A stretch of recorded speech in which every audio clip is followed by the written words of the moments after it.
This meeting is called to order. This is the task force that we created to confront the virus COVID-19. And what is sad is that there seems to be a new strain or a mutation. Alam din yan, you know better than I do, that poses another danger. Si sa Kortan nga sa Hulo is asking for a Navy blockade because there seems to be a new strain or a copy of that strain which has reached Singapore. Then nagdududa siya na may bagong strain, they were told.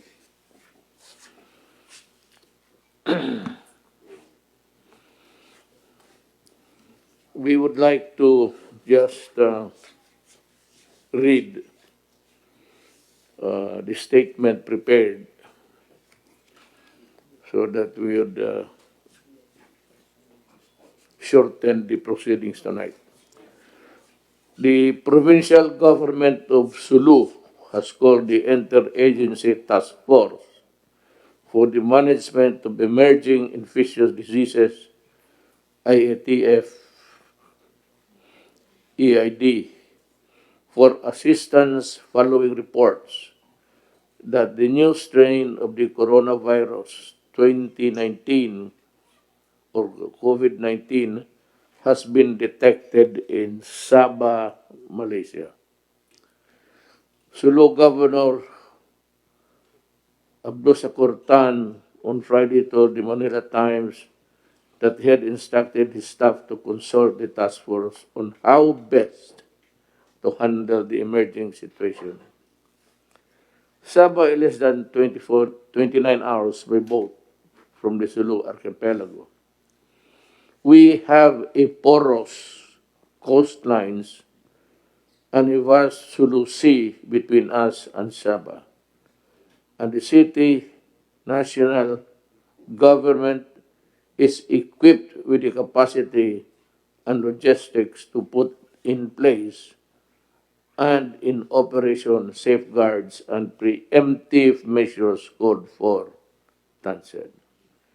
The Sulu Task Force COVID-19 is calling on the public not to panic and to heed advisories from official sources.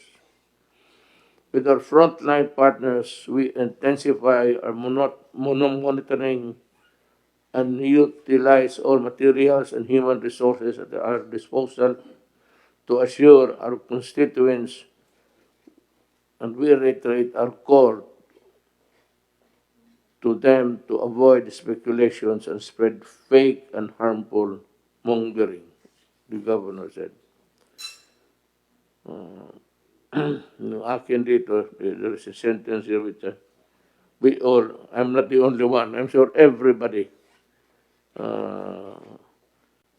cut short his Christmas break in Davao City to discuss with health experts and new COVID strains that supposedly originated in the Sulu Kingdom. Yun na lang, hindi na yung iba. In a way, we are the silent points there.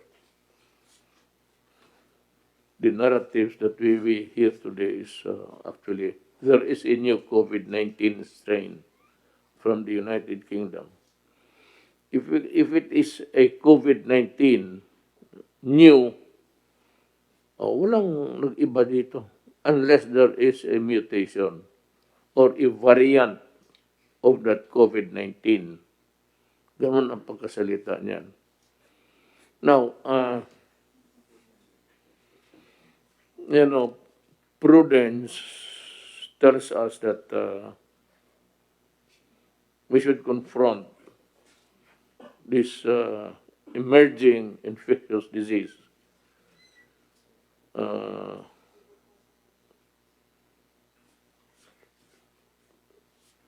ano talaga,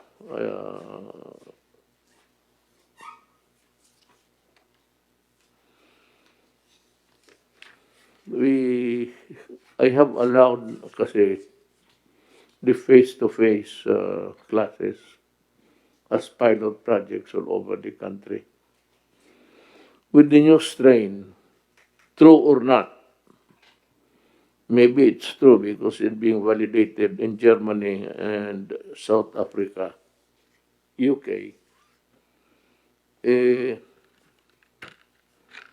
yung order ko noon kay Briones that she can, where is Secretary Briones?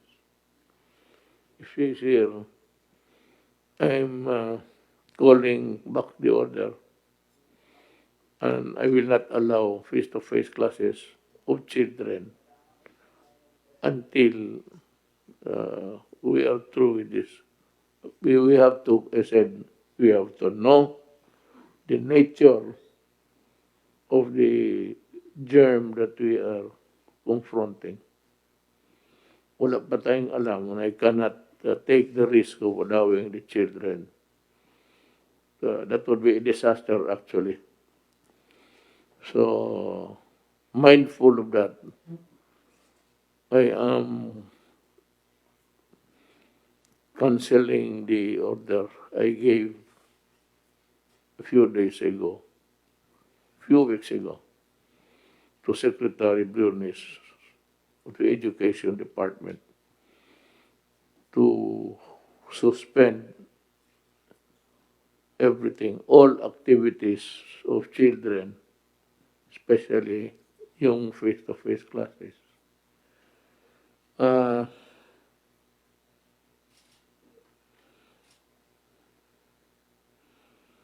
We know only little of how this mutation took place, the new variant. So we would like to call on the experts to give us at least something to work on kung sakali meron. Can I call the experts, medical experts, who can maybe give light to us of what we are confronting or fighting? Dr. Marisa M. Alejandria. She's a member of the Technical Advisory Group of COVID-19. Is she here? Mr. President, Yes. Mr. President, with your permission, we have prepared a consolidated report coming from our experts. But before that, I will make the presentation, Mr. President. And perhaps the questions can be answered by our experts whom we have invited. But with your permission, Mr. President, Yes. can I just have the honor of acknowledging the following experts. Dr. Marisa Alejandria, Member Technical Advisory Group for COVID-19. Dr. Mark Edsel Ayes, the Laboratory Manager of the UP Philippine Genome Center. He's over there.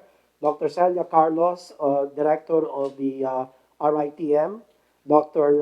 Alithea de Guzman from the DOH Epidemiology Bureau. Dr. Enrique Domingo, the Director General of the FDA. Dr. Nina Gloriani, Head Vaccine Development Expert Panel and Professor at UP College of Public Health. Dr. Teodoro Ted Herbosa, Special Advisor, NTF against COVID-19. Dr. Jaime Montoya, Executive Director, DOST Philippine Council for Health Research and Development. Dr. Annalisa T. Ong Lim, Member, TAG Group for COVID-19. Dr. Cynthia Saloma, Executive Director, UP Philippine Genome Center. Dr. Mario M. Panaligan, Immediate Past President, Philippine Society for Microbiome and Infectious Diseases, and Vice President, Philippine College of Physicians. Dr. Camilo Roa Jr., Pulmonary Medicine, Manila Doctors Hospital. Dr. Edsel Salvania, Member Technical Advisory Group for COVID-19. Dr. Ron Jean Solante, Chairman, Adult Infectious Disease Tropical Medicine, San Lazaro Hospital. Dr. Socorro B. Escalante, Coordinator, Acting World Health Organization Country Representative. And Dr. Troy Hepte, Public Health Epidemiologist and Consultant, Senate Committee on Health. Again, Mr. President, we are appreciative of the presence of our various medical experts at a very short notice. And again, can I begin with my presentation, Mr. President? Yes, just Yes, if I may suggest, yes, sir. uh, since we are talking of an invasion, actually, of new microbes, uh, kindly tell us how we could prevent it from entering the country, if at all we can. Mahirap yan, but somebody should tell us whether we should close the borders or close the entire country. That's one. And the second is, what medical interventions can we make to fight this deadly virus? So, it's yours now. Yes, sir. Thank you, sir. I'll have a short presentation, Mr. President. Again, thank you, Mr. President, sa lahat po ng ating mga eksperto na pinaunlakan ng ating pong imbitasyon. I would like to share a brief situationer sa sinasabing new variant of SARS-CoV-2 na naitala mula sa UK. Ang paunang aksyon dito ng inyo pong IATF at mga karagdagang rekomendasyon mula sa DOH alinsunod sa payo ng ating pong mga eksperto. Ito po, ang new variant ng SARS-CoV-2 ay na naitala sa United Kingdom ay sinasabing mas madaling makahawa at mabilis raw po nitong napapalitan ang predominant na strain na COVID sa Southeast region ng UK at iba pa pong mga parte nito. Sa UK sa ngayon ay 5 hanggang 10% ng lahat ng COVID-19 specimens ay sumasailalim po sa genetic sequencing upang matukoy ang saktong strain or variant. Sa Kent, South England, ang average na sequencing coverage ay nasa 4%. Ang unang kaso na natukoy mula sa bagong variant ay noong September 20 pa. Base sa December 13 report, nasa 1,108 na individual sa England ang may COVID hango sa variant na ito. Ayon sa mga pag-aaral sa loob ng laboratories, ang bagong mutation ay nakadagdag sa kakayanan ng virus na maka-infect ng human and animal cells. Current evidence suggests 70% higher transmissibility o mas mabilis na pangahawa nito. Ngunit wala pa pong indikasyon na ang virus na ito ay nagdudulot ng mas malubhang karamdaman at na maapektuhan nito ang pagtalab ng bagong bakuna kontra COVID. Sa ngayon, higit sa 40 bansa na ang nag-impose ng temporary travel restrictions until December 31 para sa mga pasahero na nagmula sa UK. Next slide, please. Dahil sa inaasahang pagtaas ng mga kaso ngayon Kapaskuhan, minabuti na ng IATF na magdoble ingat at magrekomenda ng temporary travel restrictions. Alinsunod po sa IATF Resolution number 90 na inyo pong inaprubahan noong Disyembre 23 na siyang lahat ng paglipad o biyahe galing sa UK ay pangsamantala munang sususpendihin mula ika-24 hanggang ika-31 ng Disyembre. Kabilang sa mga hindi makakapasok sa bansa ang lahat ng mga biyahero na nanggaling o nagdaan sa UK sa nakalipas na 14 na araw. Para naman sa mga nasa biyahe na at dumating sa Pilipinas bago alas 12:01 ng December 24, Sila ay dinala po sa Clark upang tapusin ang 14-day quarantine period, ano pa man ang resulta ng kanilang RT-PCR. Ang detalye sa susunod na slide po. Nakapagkasunduan din ng IATF na balikan at aralin muli ang naturang travel restrictions bago mag-lapse ang effectivity period. Kaugnay na rin ang bagong risk classification na pag-uusapan po at irirekomendang muli sa inyo pong tanggapan na mahal na Pangulo. Ito po yung new quarantine community quarantine status covering the period January 1 to 31st. Next slide po. Ito naman po ay galing sa kay Kalihim Vince Dizon. At dito po makikita po sa mga larawan sa kanan ang protocols sa kanilang pagdating. Ito po yung mga galing UK o dumaan ng UK na dumating po. Sila ay inihiwalay sa ibang mga pasahero at pinaswab. Pinoseso din sila ng ating immigration para ma-confirm kung sila ay mula o dumaan sa UK. Pagkatapos nito, inihatid po sila sa New Clark City para doon tapusin ang 14-day quarantine. Ang kanilang mga swab samples ay padadala rin sa RITM and Philippine Genome Center para sa karagdagan pagsusuri.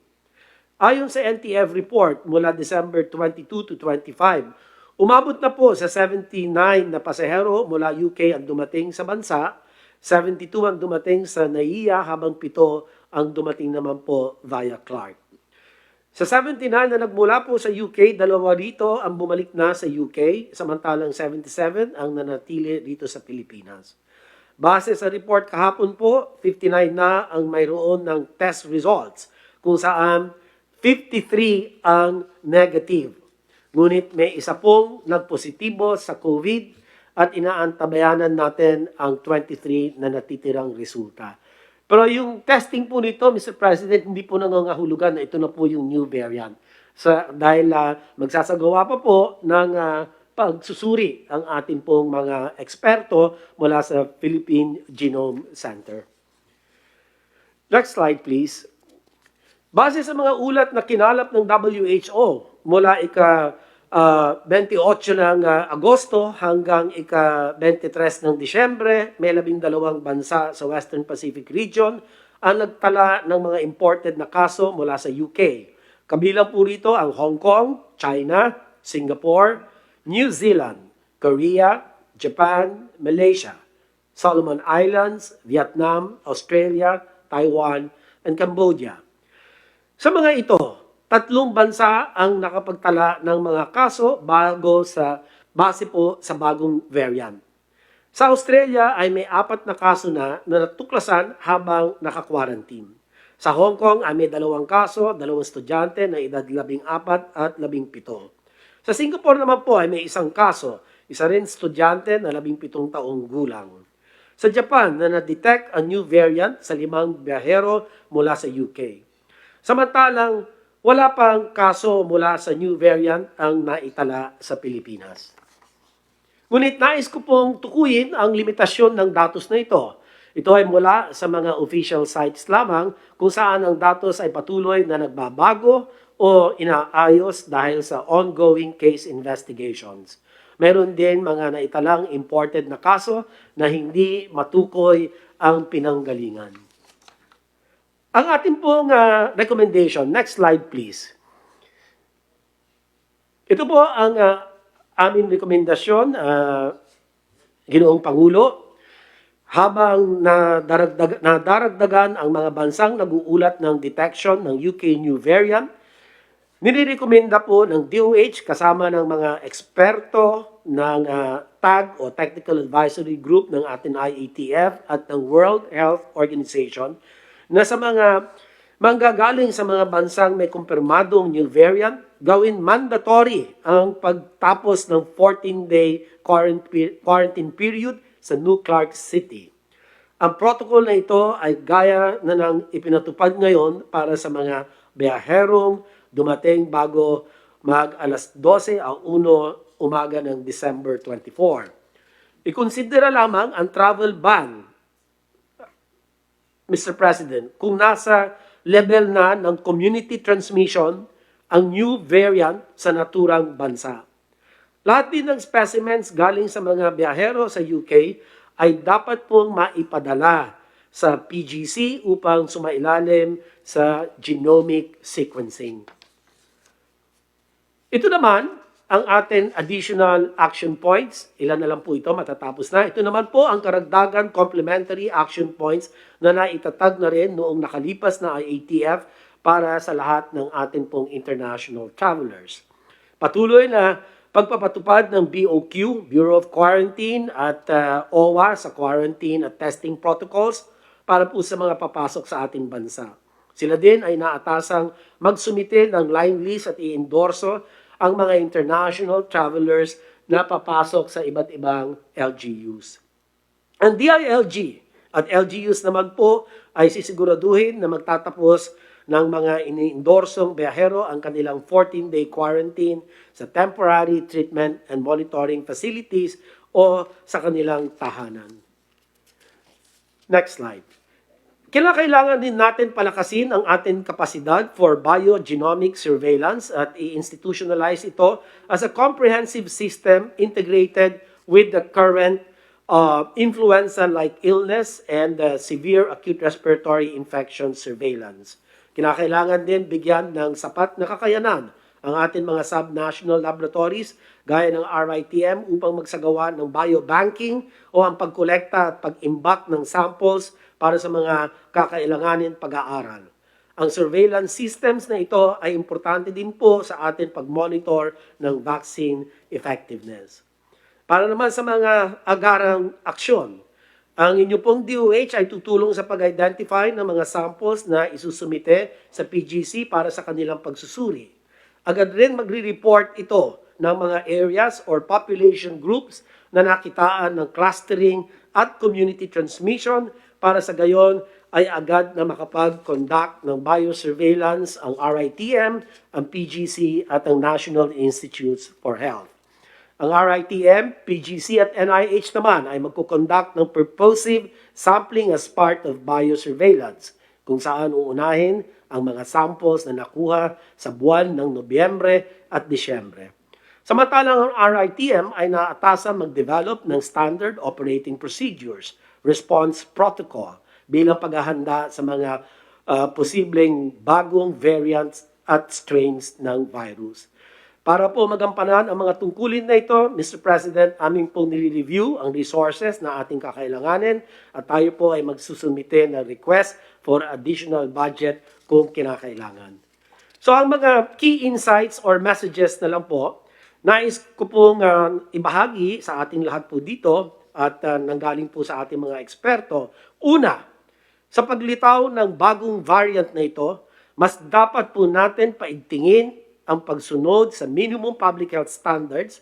Napaka-importante po nitong MPHS, ang paghuhugas ng kamay, cough etiquette, pagsuot ng mask at face shield, pagdistansya ng 1 metro o higit pa, at panigurado na maayos ang ventilasyon or air circulation sa pagprotekta laban sa COVID-19. Hindi lamang po tayo mapuprotektahan ng minimum public health standards sa kasalukuyang variant. Bagkus ang MPHS po ay kinikilalang epektibo sa kahit anong mutation or variant ng virus na ito. At para maiwasan ang pag-mutate ng virus, kinakailangan natin mapanatiling mababa ang mga kaso sa bansa. Kung mas kaunti ang mga taong nai-infect, mas mababa rin po ang tsansa na mag-mutate ang virus. Ikalawa, kailangan natin patuloy na pagtibayin ang kumpiyansa ng publiko sa bakuna. Dahil sa paglabas ng bagong variant, mas nagiging inclusive at equitable ang vaccine efforts sa buong mundo. Kaya naman dapat natin sabayan ito ng increased vaccine confidence. Kailangan natin maging transparent sa mga efforts to secure our vaccines. Kailangan natin magbigay ng regular na updates para maiparating sa publiko na atin talagang sinisigurado na ang mga bakuna na atin pipiliin ay safe and effective. At ito po ay gagawin natin gamit ang nagkakaisang boses ng gobyerno sa ilalim po ng inyong administrasyon. Maraming salamat po, Mr. President. Be interested to hear from General Galvez. The steps they have taken so far to, I should confront this new virus. Sir, at the NTF, we have already coordinated with our response team, and we will intensify our surveillance in the different airports. We already informed Cebu City Airport, and they were being instructed by Secretary Vince on isolating the different passengers from UK, and also all airports had been coordinated with DOTR. Particularly with Ochit Wason, we have been coordinating with Secretary Tukade. And with the information on the Sulu area and also in Sulu, Basilan, Basulta area, we will coordinate with the military through Secretary Del on how we could help the Sulu and also in Tawi-Tawi, so that the intrusion of the possible cases be prevented. And also, we forwarded already the letter of the Sulu governor to the IATF and also to DFA, so that they can also arrange with Sabah and also with our post in Malaysia, sir. You know, Galvez, what is very important in that area is really the control of the entry of people. Whether or not they have in their bodies already the virus, that's another thing. Kailangan natin i-control yung borders natin. And maybe General Lorenzana might be able to harness the assets of the Philippine Navy, additional Yes, Mr. President. patrol ships. Maybe we should also ban the movement of people from Sabah to Sulu. And then we will enforce the blockade of people trying to break the blockade, sir. So, ito ang gusto kong may tanong sa mga experts. How many mutations is possible from this COVID-19? If it can mutate and produce another variant, how many do you think this virus is capable of mutations? Kasi maghahabol tayo dito, so we want to know kung paano natin how to really increase our surveillance dito sa bagong mutation. And I said, how many can this COVID-19 produce variants and mutations over time? Can somebody answer the question? Mr. President, may we recognize Dr. Cynthia Palmes Saloma, the Executive Director of the UP Philippine Genome Center. Madam, you have the floor. Hello po, Mr. President. So far, worldwide, mga 12,000 na po na mga sequence changes ang nangyari po sa 30,000 bases na genome ng virus. Hindi naman po lahat ng mga mutations nagkukos ng bad effects. Meron naman pong okay o hindi. Ito lang po yung bagong variant kasi po nag-occur siya sa spike protein na nagko-contact sa receptor ng human, kaya medyo concerned po siya. So, Mr. President, if we want to track the mutations in the Philippines, kailangan po, beyond RT-PCR testing, kailangan po natin ng whole genome sequencing. na yan po yung gagawin namin together with RITM and the Department of Health. Oh, thank you. Well, I'm glad to know that there's an agency or body that takes care of this, just in case. Ang pangalawa, is there a need for us to prepare against, make preparations against this new strain? Ano ang, but if they are, for example, passengers coming in from UK, from other places, not necessarily taking the airlines from UK, but others, paano ito? Same control ang gagawin natin? Kung palabas na sila, maybe there are those going home for the vacations, for the season. Dumaan muna ng ibang lugar, but galing UK. And how do we know what steps are you taking to determine these guys who are potential carriers of the new strain of COVID-19? Yung hindi galing sa people taking flights directly from UK to the Philippines, wala yan. So we have banned it. But for others who are from UK or working and passing to other places and taking flights, not necessarily airlines, from the British territory, but yung pauwi na, dumaan lang, nagbakasyon. Yeah. We can ask our Epidemiology Bureau, Dr. Alithea de Guzman, for her answer.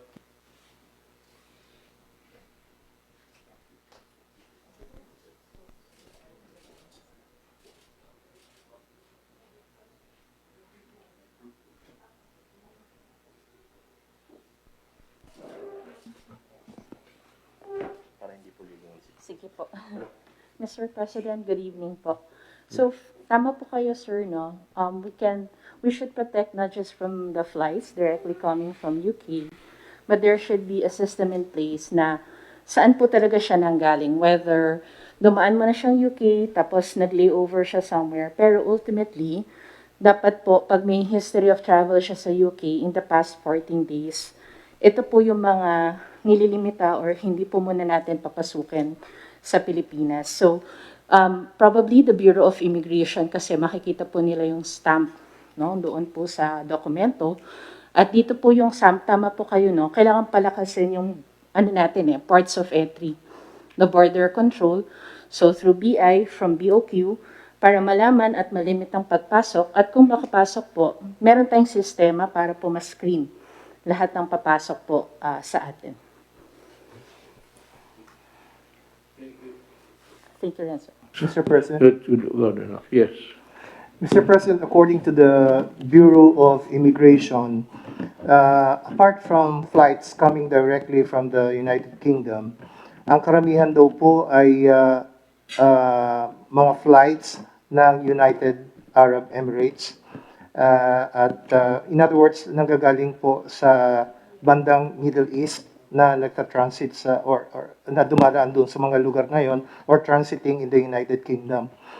Ang pagdating po dito sa ating mga paliparan, ang first line of defense po ay, according to the Bureau of Immigration, ay ang paghawak ng Philippine Coast Guard para po mag-segregate yung mga hindi naman dumaan sa mga areas na like the UK na possibly infected, at inhiwalay na po sila.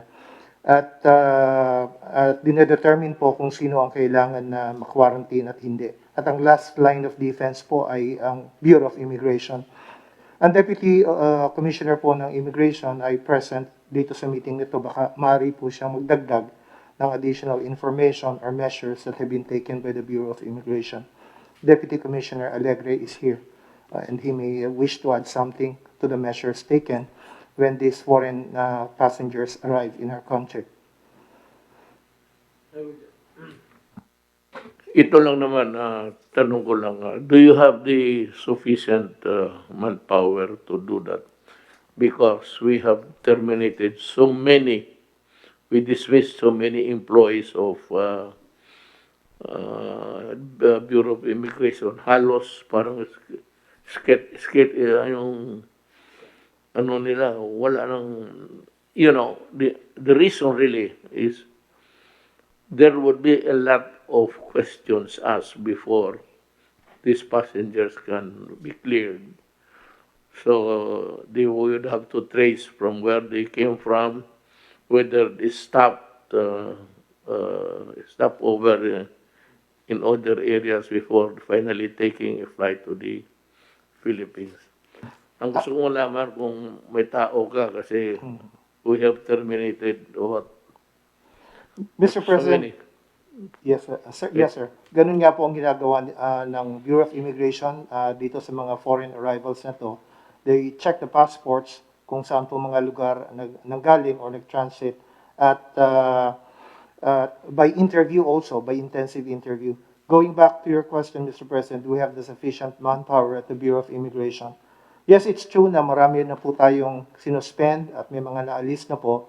Pero yun po ay immediately pinalitan ng Bureau of Immigration from the main office at from other regional offices ng Bureau of Immigration who have sufficient training also in dealing with the foreign passenger arrivals.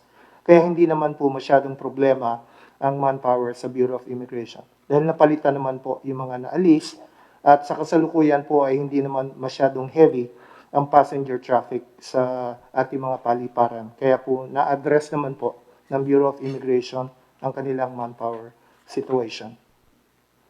Well, it's good riddance that it took place during the time of a crisis like this because there's less people traveling and less people, otherwise holidays are not really maybe attractive to other people. I forgot the numbers of your immigration people manning the desk there at the airport. We terminated how many? That 42, I think. I think more than that, Mr. President, including those who were suspended, more than 80, if I remember correctly. Probably about 100 now, including, those who were dismissed and those who were suspended, Mr. President. But meron pa naman pong available manpower coming from the other offices and regional offices ng Bureau of Immigration na pwede naman pong ilagay sa ating Manila terminals.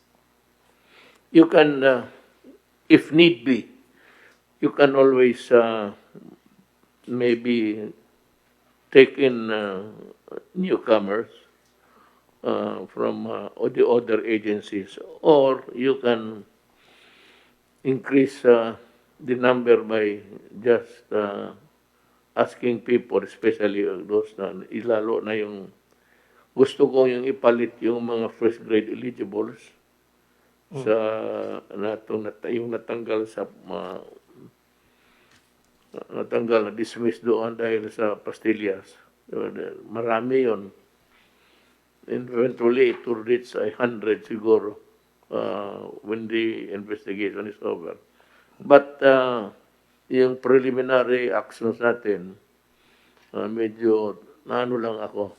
But I now follow your trend of thought that this time there is less travel and people take care of people. But there will be so many questions asked. Malaki ang pila dyan kung ganun. Well, anyway, it's a blessing in disguise that there are less people to attend to dito sa immigration table.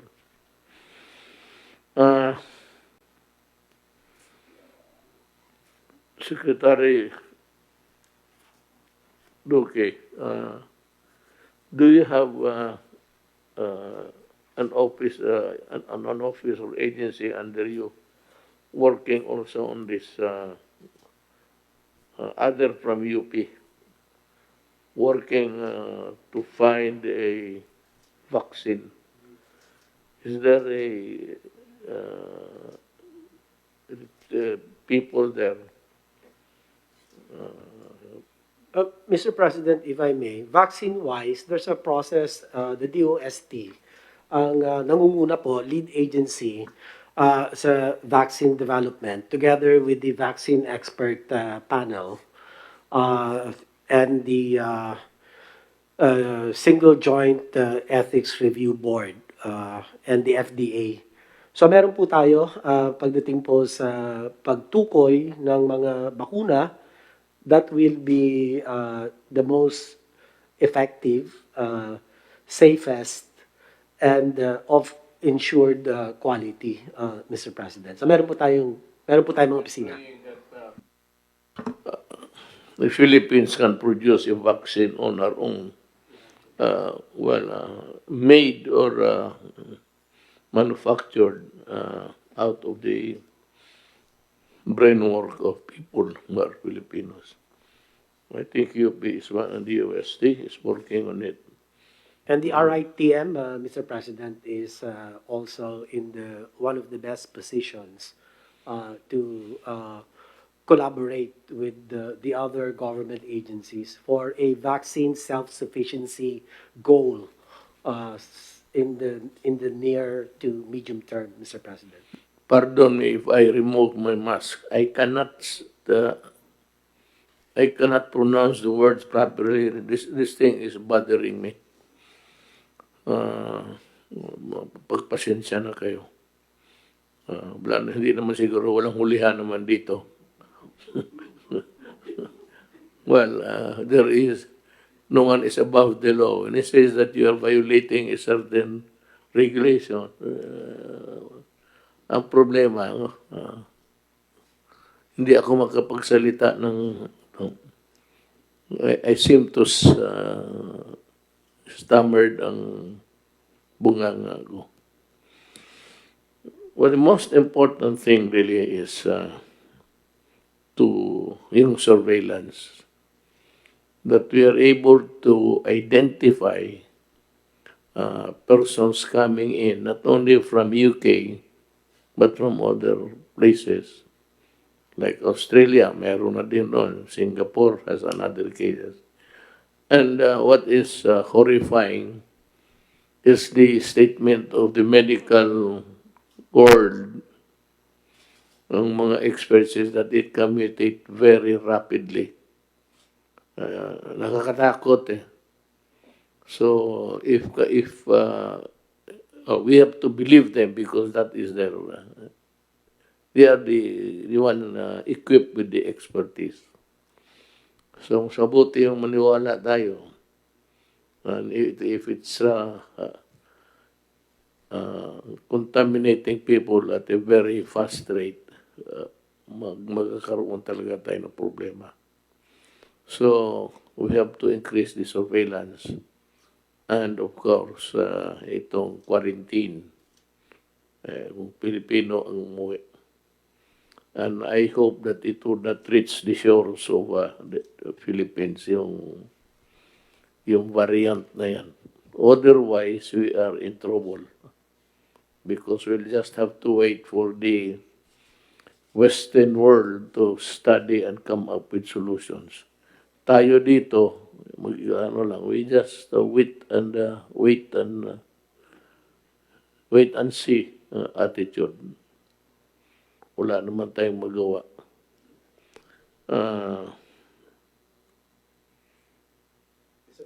Oh yes.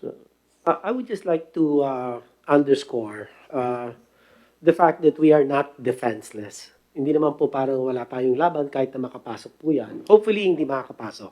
Pero kung makakapasok naman po siya, Mr. President, please be reassured that the mechanisms, the systems, the policies are already all in place. And what do I mean by this? We have the 5 strategic pillars that we have been implementing since 9, 10 months ago. And these are the prevention using our BIDA solution of the DOH, BIDA may disiplina ng DILG, 7 commandments of the DOTR, the Angat-Ingat of the PCOO, and we've been drilling down relentlessly to all the communities about the importance of preventive measures. Number 2, sir, is the early detection. The key is early detection so that we will forestall admissions of severe and critical cases. Ano po? And we have already observed that the clinical management of severe to critical cases has tremendously improved over time. And that's kudos to our doctors, our clinicians. They've really improved their craft, and saving lives is now what is being observed. And then kasama po sa atin early detection is active case findings, the contact tracing, testing. Our testing now has increased tremendously, and we have to date tested 6.2 million Filipinos. That's about close to 6% testing coverage. And then the aggressive isolation and quarantine. This is already in place, Mr. President, and the treatment, our hospitals have improved tremendously, as I have indicated earlier, and the preparations for the new normal that has to be embraced by the local government units and in their respective communities. But by and large, we have made some great strides in our pandemic response, but it's far from being perfect. But the results, as we can see today, we have greater than almost 93% recovery rate. We have maintained our relatively low active cases, and the many gains that we have accomplished over the past several months, and we intend to build further on these gains. And so, even with the threat of new variants being confronted, or rather confronting nations, and we are no exception. Sabi nga po nila, it's not a question kung darating dito, it is going to perhaps really reach the shores, but it's a question of when. But again, all of the systems are in place, Mr. President. So we hope that we can manage this, Mr. President. You know, if true that there is a variant new and it is now wreaking havoc on the lives of people, one of the countries I think that has imposed a lockdown again is France. Kaya gusto kong malaman sa inyo, kung magdating dito, are we going to impose another lockdown until we find out what we can do? From the medical, we invited guests. Can somebody, so that we can prepare actually? I'm making some projections. I hope that it would not reach the Philippines. I pray and I hope. But I said, make some projections. Sabi mo, it's not a matter of whether or not it would reach the Philippines. It will. until we decide to close the country. But that is not possible. And so now, kung magdating itong put, kung bagong variant dito, can we go back to the should we go back to the lockdowns again? Yeah, General Garbes, what do you say? Sir, I believe we have some, we must apply some proactive measures, particularly on DFA, that they will have an advisory, particularly UK, that most of our kababayan there should not go home because they will be having yung 14 days quarantine. Maybe also we also discourage muna from the Europe area through maybe also with the DOTR that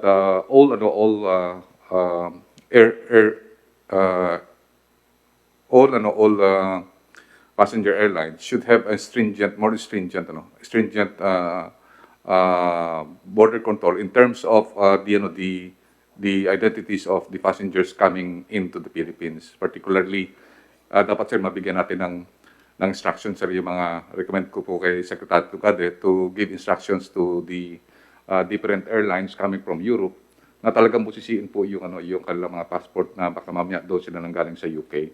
And maybe yung DFA po sir, they have some sort of advisory na those people na mga kababayan natin sa UK for the meantime, considering of the incidence of the mutation of new variant, na dapat i-discourage po natin na wag muna sir bumalik dito sa Pilipinas.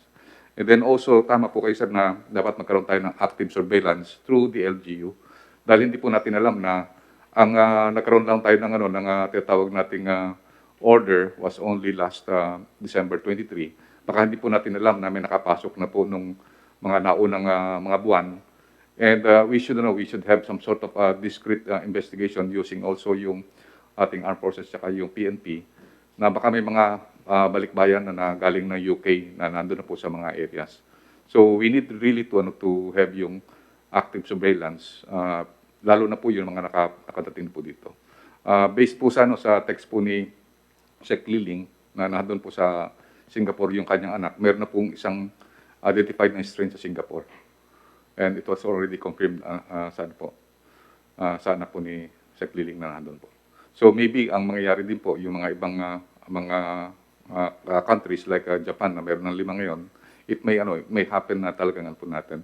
Ang isang po natin na pwede po natin gawin po sir is talagang mag-designate tayo ng quarantine, special quarantine area for those who will be later identified na po para po talaga ma-isolate natin mabuti.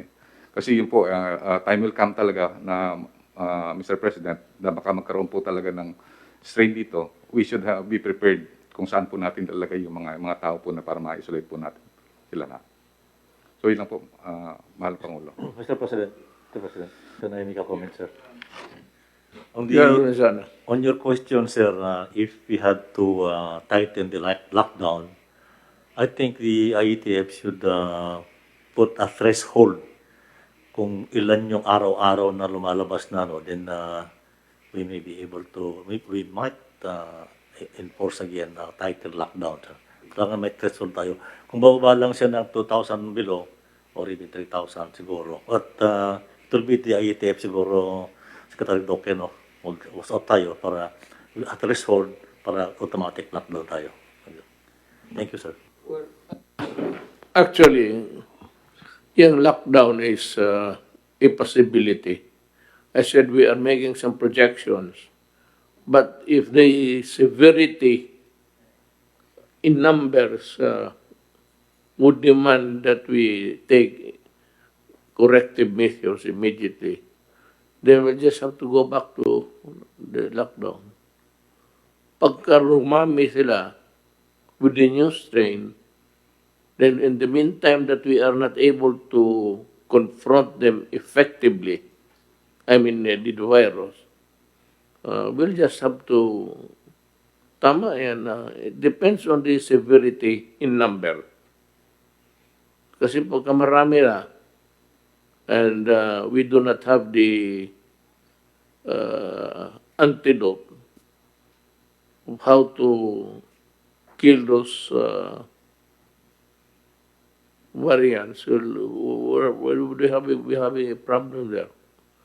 And of course, we would also be hard pressed on looking for the money for the expenses in the meantime.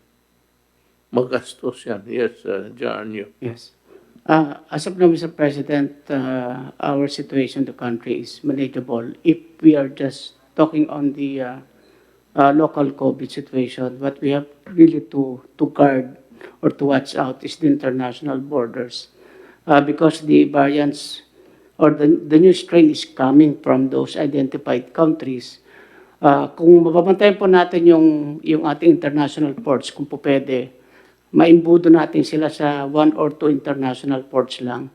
And tulad po ng sabi ni Secretary Galvez, ready tayo sa quarantine facilities.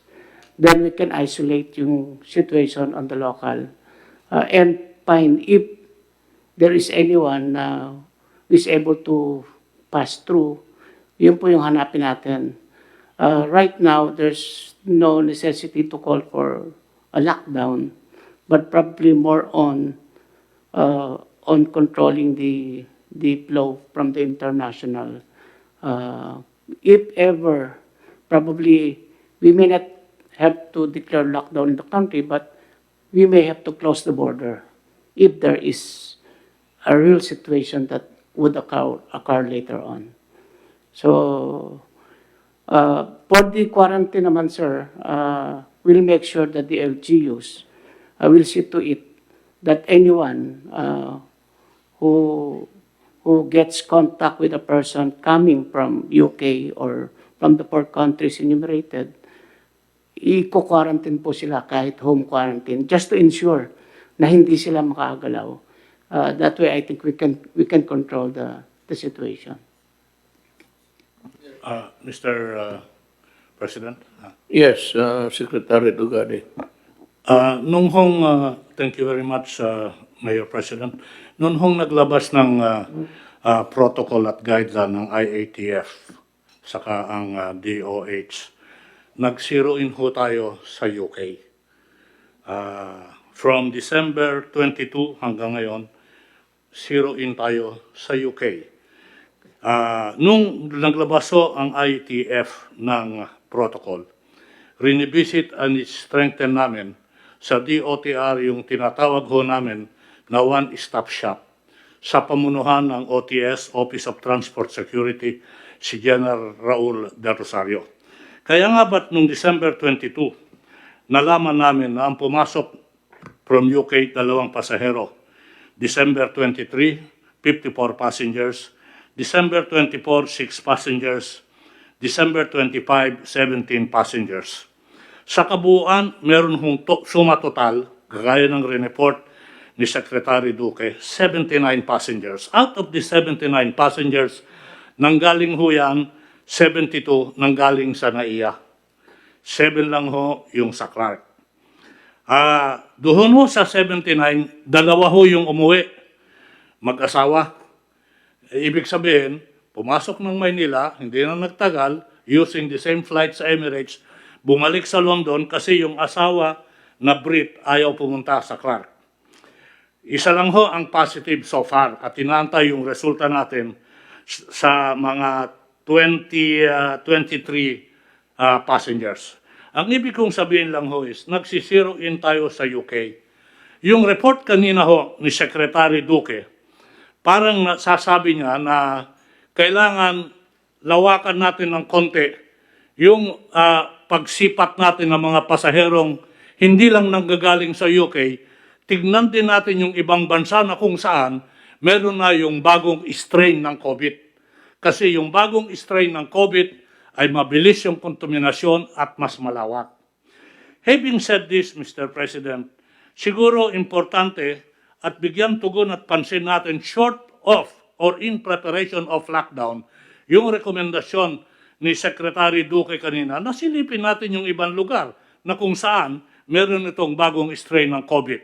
Nandiyan yung Australia, nandiyan yung Singapore, hindi ko maalala yung ibang lugar. Siguro dapat tignan na yan. Kailangan mapalawak natin yung Bureau of Quarantine, yung Department of Health sa airport with the one-stop shop. Ginawa natin sa UK yan, gagawin natin sa pagdinagdag pa yung ibang lugar. Meron lang akong katanungan na gusto kong tanungin sa ating mga medical experts. Klaro Mr. President, na pag ang pasahero galing sa loob ng bansa na merong strain, klaro na meron kang stringent quarantine protocols. Imagine natin at isipin natin na lahat yung nagbabiyahe, minsan hindi direct flight, meron yung tinatawag na transit. Ibig sabihin dumaan lang doon. Dalawang klase yung transit. Yung transit pumunta sa airport, inantay yung connecting flight, pero galing sa lugar na merong new COVID-19 strain. Tanong, gaano katagal sila dapat sa airport bago mo impose yung strict quarantine? Ito yung nasa airport lang. Pangalawa na gusto kong tanungin sa medical experts is, will the rules be the same if ang stopover mo or transit mo may kasamang layover? Ibig sabihin natulog sa lugar, dun sa lugar, at kinuha yung connecting flight. Ano yung protocol at requirements na gagawin natin dyan? Magkaiba yan kasi yung strain na sinasabi nila, Mr. Mayor, President, Sir, is malawak ang contamination at mabilis. So, klaro, pag galing ka sa isang lugar at doon ka nagmula, how will you treat the transient passengers now? Considering that there are two kinds of transiting passengers. One that waits for their flight in the airport, and how long will this be allowed or tolerated? And the other is transiting, merong layover. Ibig sabihin, natulog sa hotel yan bago kinuha yung connection. I'd like to get the views of the medical experts because their yan ang opinion sinabi here. ko kanina, Art. Sir? Yan ang sinabi ko kanina. Opo. Gusto ko pong marinig sa kanila Connected ano yung flight. opinion para mag-guide din kami how to address these transiting passengers coming from countries where there is a strain. Considering that the strain is, again, in the words of the medical expert, deeply and widely contaminatable. Ano dapat yung patakaran natin dyan? Well, we should ask the medical guys. Mr. President, with your permission, we would like to recognize Dr. Isa Alejandria of the Technical Advisory Group of IATF. Ma'am.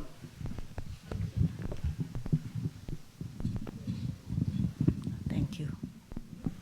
Good evening po, Mr. President. Regarding the question of Secretary Tugade, napag-agreean po namin mga experts, medical experts, that with regards to the travelers coming from any country with the reported UK variant, whether transit or coming directly, the quarantine will remain as 14 days. It's strict implementation of 14 days. And regardless actually of whether we're dealing with a variant or a mutation or the regular COVID-19, the duration of quarantine remains at 14 days. We need to strictly implement the 14 days. Siguro we would like also to clarify, the mode of transmission remains the same, respiratory droplet, and this virus, we expect the mutations. So to impose a lockdown or travel restriction will not be sustainable in the long run. So kailangan pa rin po yung implementation ng minimum public health standards, face mask, face shield, as discussed earlier, cough etiquette, hand washing, air circulation, then yung quarantine. Whether there is a mutation or not, these are still the standards that have to be implemented. And this virus also, yung variant po, there is no evidence at this time or data that shows that it causes the more severe form or it's more virulent. Mas mabilis lang yung transmission pero hindi siya nagkukos ng mas severe disease that will cause critical form of the disease or more hospitalizations. Sa ngayon, hindi pa yon nakikita.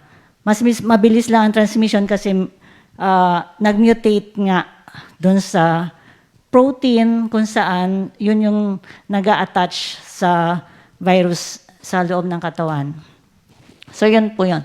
Kaya we expect the mutations to come kasi that's the natural evolution kasi ng virus. It's their way of survival. As they replicate, they mutate. But not all mutations are significant. So far, di ba, last July, yung first mutation, yung D614G, na pumasok na sa atin yun. Kaya nagkaroon tayo ng surge noong August. And then this time, we're trying to prevent the entry of the UK variant. And tama po yung ginagawa natin ngayon na we're restricting travelers coming from UK, and we also need to check on other travelers coming from other countries where the variant is also reported.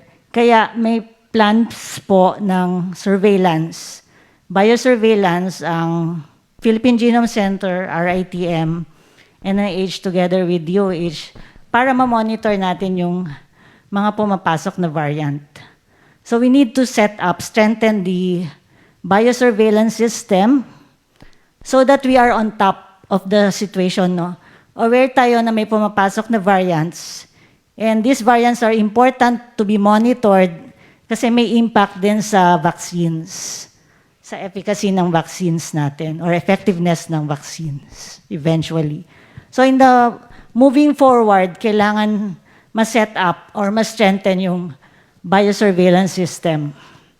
And para malaman natin kung meron ng UK variant dito, yung November-December samples natin ay i-analyze ng Philippine Genome Center and RITM.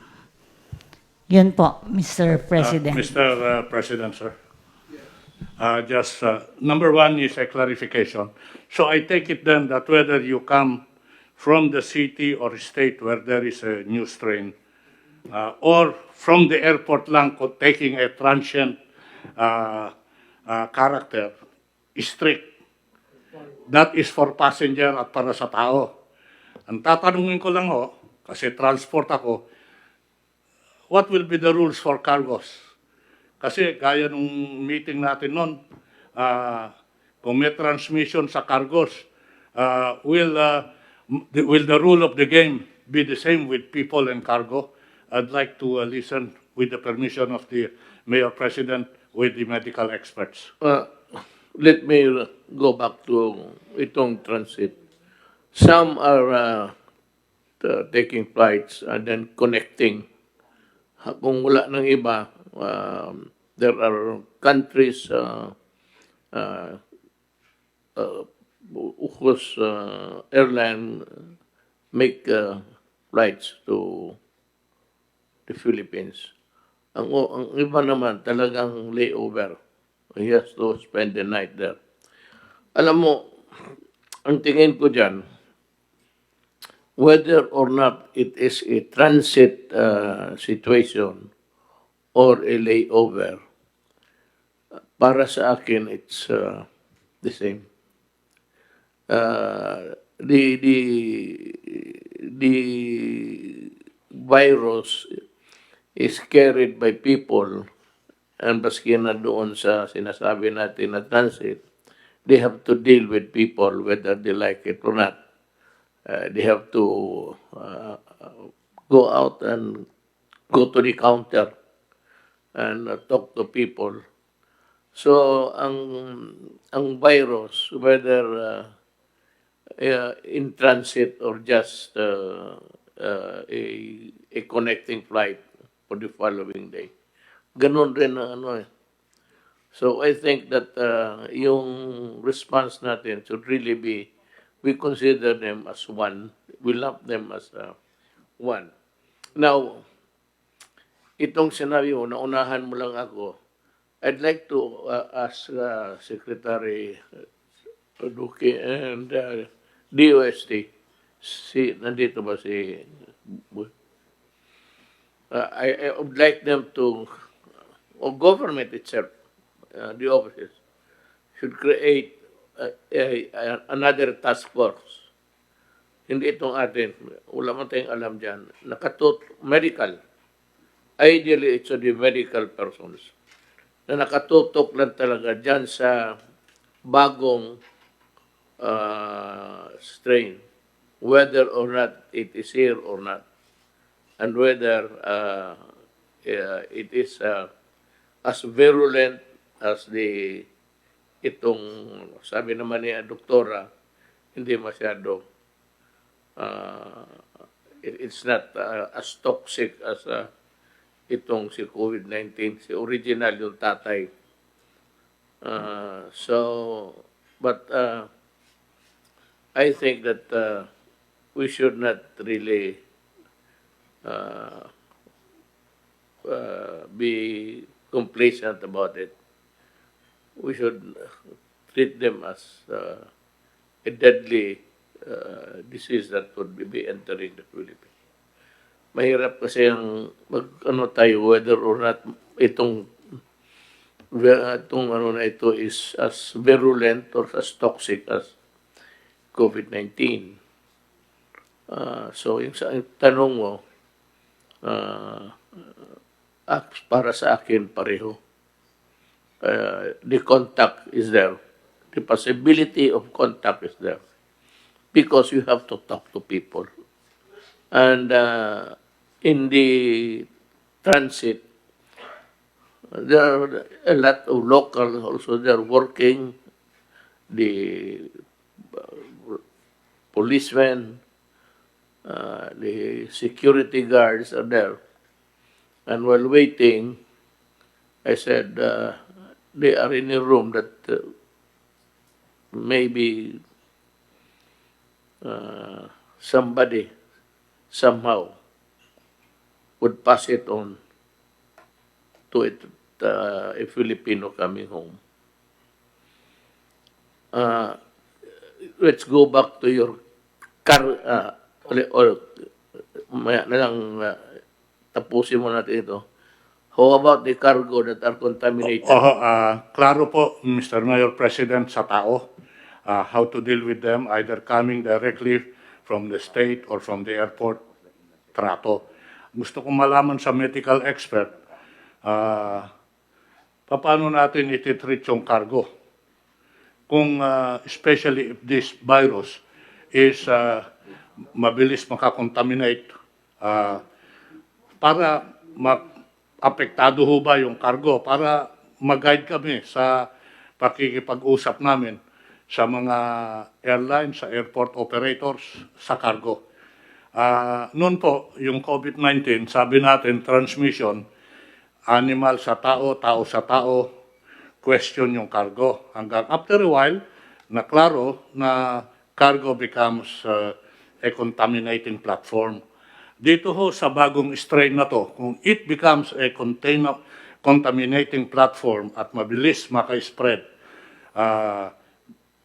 kailangan ho bang maging mas strict ako sa cargo ngayon sa mga pumapasok sa airport or sa aduana, considering that this new strain is very contaminating. Mr. President, Yes. if I may, the existing disinfection protocols must be followed, and pagpatuloy nyo lang yon. And I think it's going to be safe enough.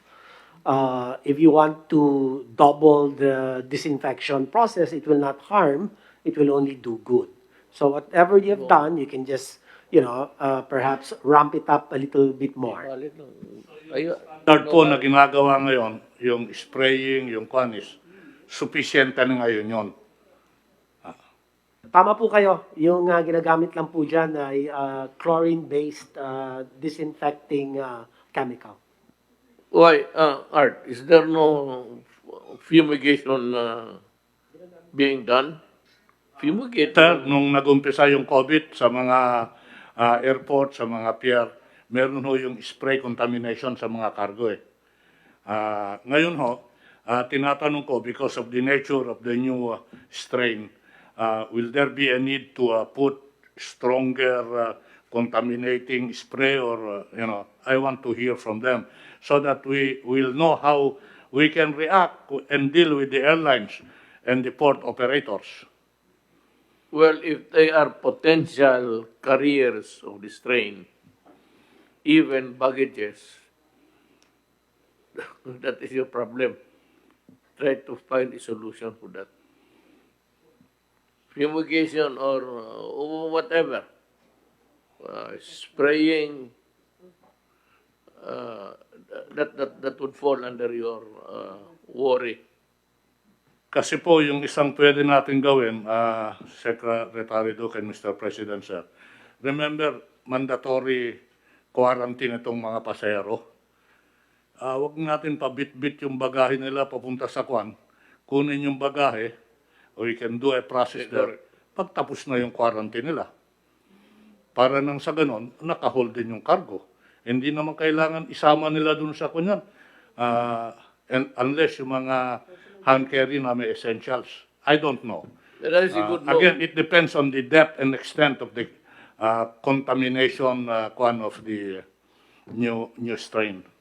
That is a good suggestion. Not even a suggestion.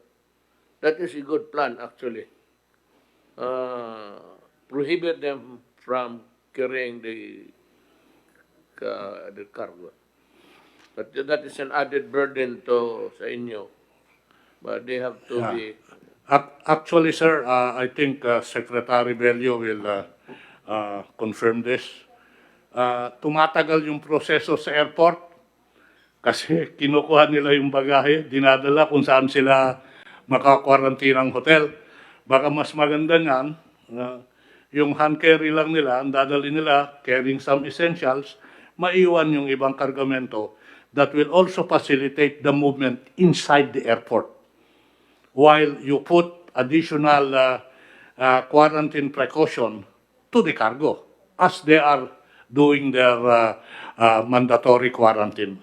This is an off-the-cuff, a knee-jerk reaction to the discussion. Mr. President, we have the expert back to Dr. Alejandria for her comment to the issue. Thank you, Mr. President. With all due respect po, we don't need to quarantine din po yung baggage and cargo. The usual standard disinfection procedures would suffice whether there is a mutation or not. Kasi ang transmission pa rin po, the main driver of transmission is respiratory droplet. Pag umubo, talking loudly, singing loudly, close distance, yun. That's when the droplets are spread and enter the body. So it's not necessary to quarantine the cargo. So the usual disinfection measures using chlorine would suffice. There is, what you would really want to say is that there is no scientific, hard scientific finding that itong inanimate things can be carriers of the disease. Yeah. Yes po. Mr. President. Secretary Roque, ano? Sir, Mayor, bago lang po magtanong pa tayo sa mga technical experts, nag-text lang po si Secretary Leonardo Briones, and I will quote, "We will implement the President's instructions to recall limited face-to-face classes in the light of recent development," end quote. So, hindi raw po nila itutuloy na yung face-to-face pilot. No? At ang pangalawang punto ko lang po, napansin ko po, walang mga taga-economic team natin dito, but I think if some of them were here, they will say na yung tayo po yung nag-lockdown, it was really to prepare our healthcare system. So siguro po, if we are sure that this will become more virulent, although mababa po ngayon ang ating occupancy rate pagdating po sa ating mga isolation facilities, sa ating mga ward beds, at sa ating mga ICU beds, maybe we should now take steps to even add more, no? Miski mababa pa po yung utilization natin, just in case talaga nga pong napaka-virulent itong bagong strain. Maraming salamat po. Yes, Secretary Lograde. Thank you, Mr. President. So, para lang maintindihan natin to, Mr. President, it seems like what the experts are saying, and correct me if I'm wrong, yung mutation lang ng virus is the mutation made the virus stickier lang. Right? Because you're saying yung characteristic ng virus na kumapit is now stickier.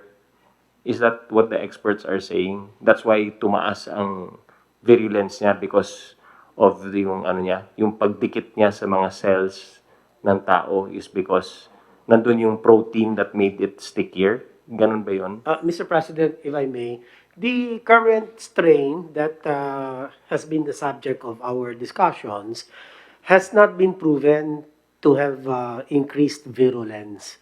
Only increase in transmissibility. Mabilis lang maghawa. But the virulence or the extent, the pathogenicity is the same basically with our current strain.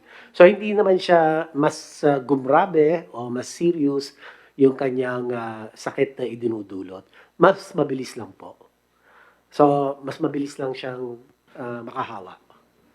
Pero meron dito, I think we are updated well. Spain, the government reported the first confirmed the variant of cargo. Pumasok talaga doon.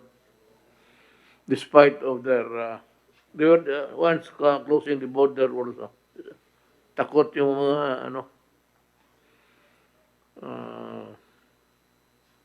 so let's do it this way. We will assume, as it will really happen, we will assume that the new strain will arrive in the Philippines. We cannot, unless I said you close the country, papasok talaga yan. So let us proceed on that premise that this train will, that's why I said task force, so that we would be advised immediately or in advance.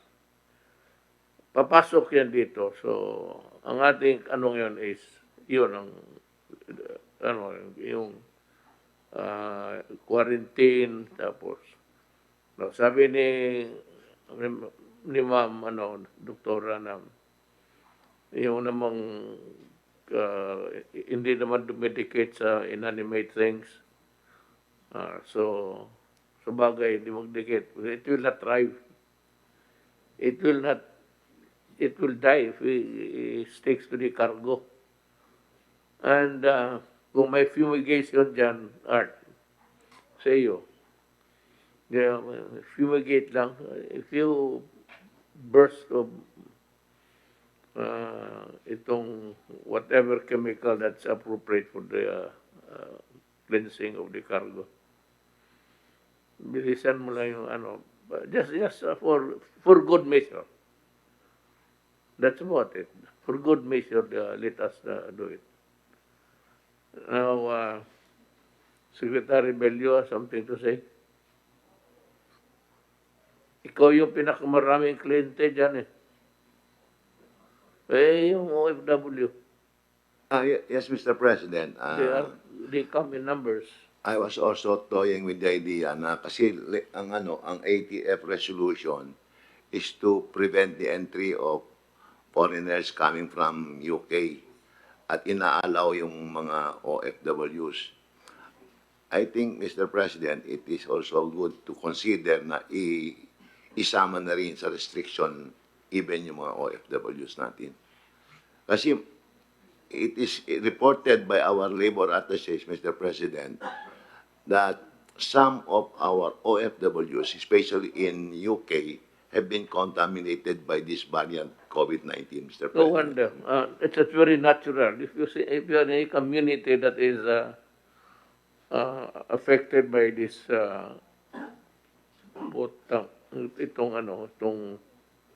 pardon. If a community is affected and you are there, naturally, if there are Filipino nurses, most of them, they are connected with the medical profession. Ganun rin ang mangyari. So, whether or not they would eventually they would come home and bring the. We cannot escape that. I avoid the idea of hindi mo pauwiin. As long as doon sa place of departure, they are tested. Perhaps when they come home, tested again and quarantined. If that is really the purpose of the government. I would not agree with the idea of disallowing Filipinos to come home. Mahirap yan. Unless we can prove that he is contaminated. But if the test shows from the place of departure, pati dito, at the same protocol naman yan, is swabbing pati, and they are quarantined. At least, sigurado. Akin my take is, Filipinos coming home will just have to gamble. We have to gamble that hopefully that they are not the carrier. But yung British foreigners, gusto ko sila, wag mo nang pumasok. Kung mahawa lang naman tayo, Pilipino, por mahawa tayo ng puti, that is a disaster. So, Mr. President, sarado talaga ang Pilipinas. ang problema kasi, Mr. President, yung mga manggagaling sa UK and in other parts of Europe, ito yung mga magbabakasyon lang, Mr. President. Hindi ito yung mga displaced because of COVID-19. Kasi karamihan ng mga OFWs natin who were displaced because of COVID-19 opted to stay because they're enjoying yung kanilang insurance benefits. Ang insurance benefits kasi ng mga workers in Europe is more than 1 year. Hindi kagaya sa atin dito na 2 months lang. Doon ang unemployment insurance ng mga workers is 14 months. Kaya they can afford to stay and wait for the possibility of going back to normalcy. Kaya karamihan ng mga uwi going from UK are for vacation, Mr. President. Kaya kung yun ang purpose lang naman nila, wag na natin na lang sila pauwiin. And by the way, Mr. President, konti lang naman yung manggagaling dyan sa UK and other parts of Europe. Karamihan ng mga nare-repatriate ni Secretary Tugade, manumbering from 1,500 to 3,000 a day, galing ito sa Asia and the Middle East countries, Mr. President. Kaya yung mga Mr. sa President, Europe, Hanggang ngayon ba the numbers are steady? You have the average Filipinos. Mr. Mayor President, we can submit those numbers. I don't have them now, but I can submit it first hour, even tomorrow, Sunday. I can give it. No need. Just want to know, sir, because the experts are here. Mr. President, After our discussion, we'll ask them. Opo. Ang pasok ba ng is may may numbers ka that's pareho lang. Mr. President. the volume. The one-stop shop is doing this on a regular basis, Your Honor. Mr. President, may you Yes. butt in, please, sir? Yes, sir, I have here the record of arrivals from December 21. December 21, 1,477. December 22, 1,411. December 23, 19. December 24, 14. And yesterday, 968. So we are hovering between 15 to up to below 2,000, Mr. President, for the OFWs. We have the may average ka. I think it's about 1.5, sir. No, meron tayong cap set. Nasa 4,500 ngayon. And we are planning to increase that, Mr. Mayor President, by the start of January to 5,000 if IATF will confirm those numbers. May cap ho tayo dyan.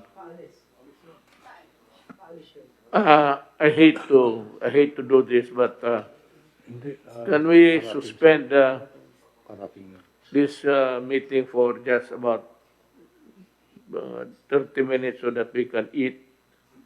I think the food is there. Mine was brought here. Session suspended. You guys, you get your food. I don't know where. Saan ba